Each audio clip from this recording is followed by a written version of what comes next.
Union council डाडा PPHI अस्पताल में emergency सहूलतुनि जी खोट, गरीब मरीज़न लाइ एम्बुलेंस जी सहूलत न हुजण करे गरीब अवाम परेशान।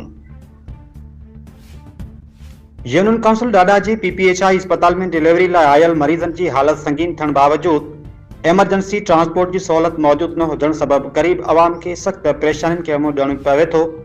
अस्पताल में डिलीवरी लाइ आयल एक औरत की हालत खराब थियण ते खेसि तुरत रेफर करणो पियो, पर टाइम ते गाड़ी या एम्बुलेंस न हुजण करे वारसनि खे सख्त परेशानी पेश आई, जंहिंजूं ख़बरूं सोशल मीडिया ते वायरल।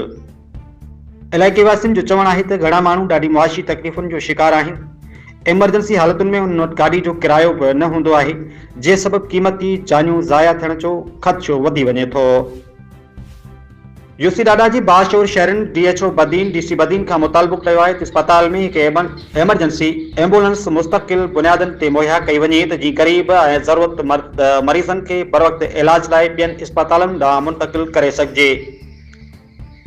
उन इलाइक़े जे बुनियादी मसइलनि बाबति ॻाल्हाईंदे शहरनि ॿुधायो त यूनियन काउंसिल डाडा में सरकारी सतह ते का बि ख़ासि सहूलियत मौजूदु नाहे। तालीम रुगो प्राइमरी सतह ताईं महदूद आहे। विचोले ऐं हायर सेकेंडरी स्कूलनि जी खोट आहे। बेनज़ीर इनकम सपोर्ट प्रोग्राम जो को बि सेंटर यूनियन काउंसिल डाडा में मौजूद नाहे, जंहिं सबब मुस्तहक औरतूं पंहिंजो हक़ हासिल करण खां महरूम आहिनि।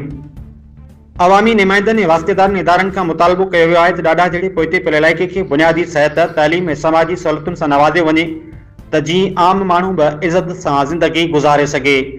रिपोर्ट करे रहियो आहे Ataullah Jarwar, social media centre Sindh.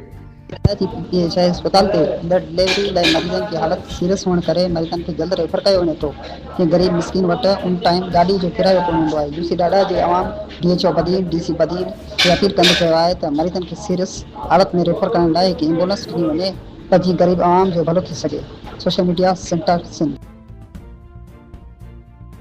असल में हकीकत ये है जो असां हफ़्तो खन पहिरीं वियासीं डाडा हॉस्पिटल ते, जिते असांजो डिलीवरी जो पेशेंट हो, जिते पंहिंजो डॉक्टर पारस जमाली मौजूदु हुई, जंहिं असांजे पेशेंट खे एडमिट कयो ऐं उन खां बाद में जेको डॉक्टर अंबर ऐं ॿियो जेको स्टाफ जंहिंमें गुलाम रसूल मेमन इहे सभु हुते मौजूदु हुआ ऐं हिननि असांखे चयो त तव्हांजी डिलीवरी जेको आहे 10-15 मिंट में थी वेंदी। बहरहाल 10-15 मिंट थींदे थींदे काफ़ी टाइम गुज़रण खां बावजूदि असांखे चयो त बाबा जेकॾहिं तव्हां खां इलाजु नथो थिए त बराए महिरबानी असांखे मोकिलिजो त असां ॿिए पासे खणाए वञे। जॾहिं त हिननि चयो त न भाउ तव्हांजी डिलीवरी थी वेंदी, तव्हां परेशान न थियो।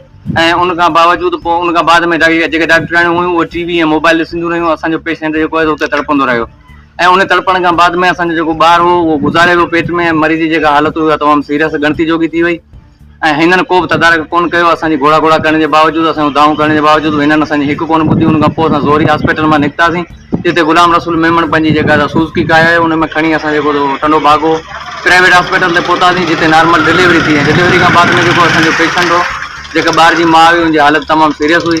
पोइ वरी उनखे असां जुडो जेको डॉक्टर यास्मीन मेमन वटि खणी आयासीं। उते अञा ताईं उनजो जेको इलाजु आहे उहो अंदरि आहे